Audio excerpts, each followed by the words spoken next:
ज़बरदस्त तरीके से क्या पढ़ाएंगे, आर्टिकल, है ना। तो आपको देखते ही ये सब चीज़ें क्लियर हो जाएंगी कि आर्टिकल किस तरह से यूज करते हैं। तो पहले आके देख लेते हैं आर्टिकल। तो आर्टिकल कितने प्रकार की होती है बच्चों? आर्टिकल दो प्रकार की होती है। एक आर्टिकल होती है डेफिनिट आर्टिकल और एक होती है इनडेफिनिट आर्टिकल। तो डेफिनिट आर्टिकल में दा यूज करते हैं, दा दी भी बोलते हैं, दा बोलते हैं और दी भी बोलते हैं। और इनडेफिनिट आर्टिकल में ए और एन आते हैं। तो अब देख लेते, थोड़ी पढ़ लेते हैं इनडेफिनिट आर्टिकल, इसके बाद क्या पढ़ेंगे डेफिनिट आर्टिकल। तो जैसे ए और एन क्या है, इनडेफिनिट आर्टिकल, दोनों का अर्थ क्या होता है, एक। और इसका यूज किसके साथ किया जाता है, काउंटेबल नाउन के साथ किया जाता है।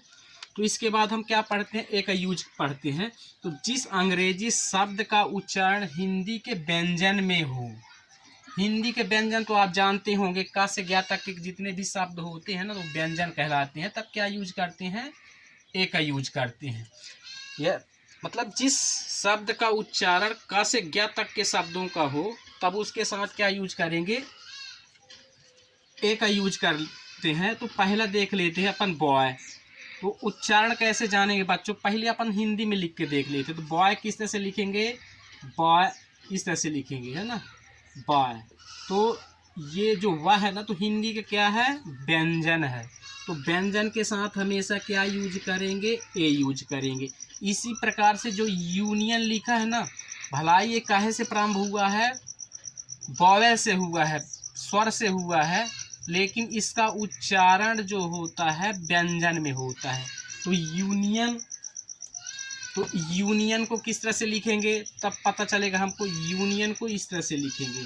तो यह क्या है बच्चों, हिंदी का व्यंजन है, तो इसलिए इसके साथ ए का यूज करेंगे। इसी प्रकार से यूरोपियन है ना, तो यूरोपियन को भी हिंदी में यहाँ से प्रारंभ करेंगे, है ना।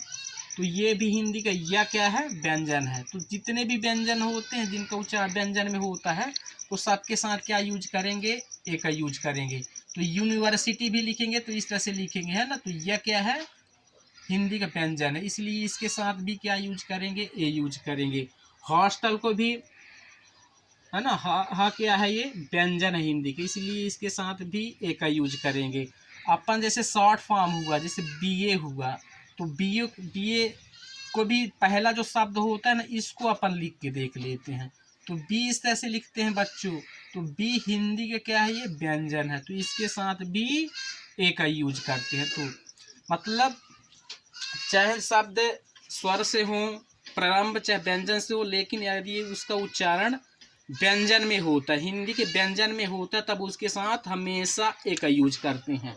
अब देख लेते हैं एन का यूज किसके साथ करते हैं। तो जिस अंग्रेजी शब्द का उच्चारण हिंदी के स्वर में हो, हिंदी के स्वर तो जानते हैं, है ना, तब उसके साथ क्या यूज करते हैं, एन का यूज करते हैं। तो जैसे एप्पल लिखते हैं बच्चों, है ना, एप्पल के साथ क्या यूज करेंगे, तो एप्पल इस तरह से लिखा जाएगा ना, तो ए जो है हिंदी का क्या है, स्वर है, तो इसके साथ एन यूज करेंगे। इसी प्रकार से एरोप्लेन भी इसी तरह से लिखते हैं, ए, है ना, तो इसके साथ भी क्या यूज करेंगे, एन यूज करेंगे। अम्ब्रेला, अम्ब्रेला को भी ऐसे लिखते हैं ना, तो आ आया ना, तो आ के साथ हमेशा क्या यूज करेंगे, एन यूज करेंगे। इसके बाद ये शॉर्ट फॉर्म आ गया, जैसे एम एल ए। तो ये जो पहला शब्द होता है ना एम, इसको अपन हिंदी में लिख के देखते हैं। तो एम किस तरह से लिखेंगे, एम इस तरह से लिखेंगे। तो हिंदी का जो ये क्या है, स्वर है, तो इसके साथ क्या यूज करेंगे, एन यूज करते हैं।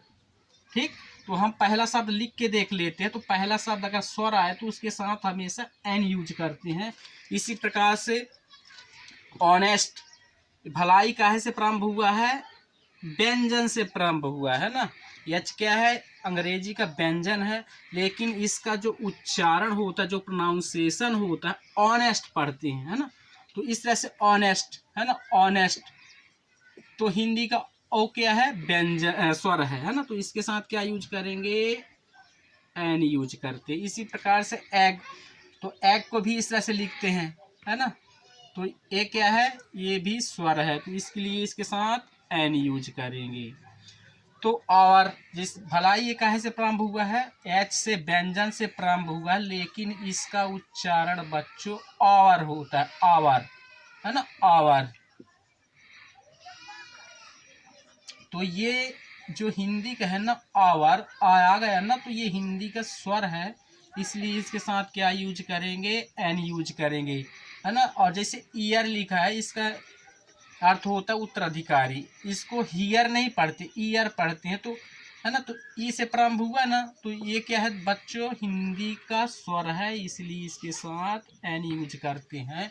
अब 9वां एग्जाम्पल देख लेते हैं। जैसे एम ए लिखा है ना, तो ये पहला शब्द को हम लिख के देख लेते हैं। तो एम इस तरह से लिखा जाता है, तो ये हिंदी का ए क्या है बच्चों, ये है स्वर, इसलिए इसके साथ क्या यूज करेंगे, एन यूज करेंगे। अब दूसरा ये 10वां एग्जाम्पल भी, जैसे आर टी सी, तो हमको क्या करना है, पहले शब्द जो आर लिखा ना, तो हिंदी में लिख के देख लेते हैं।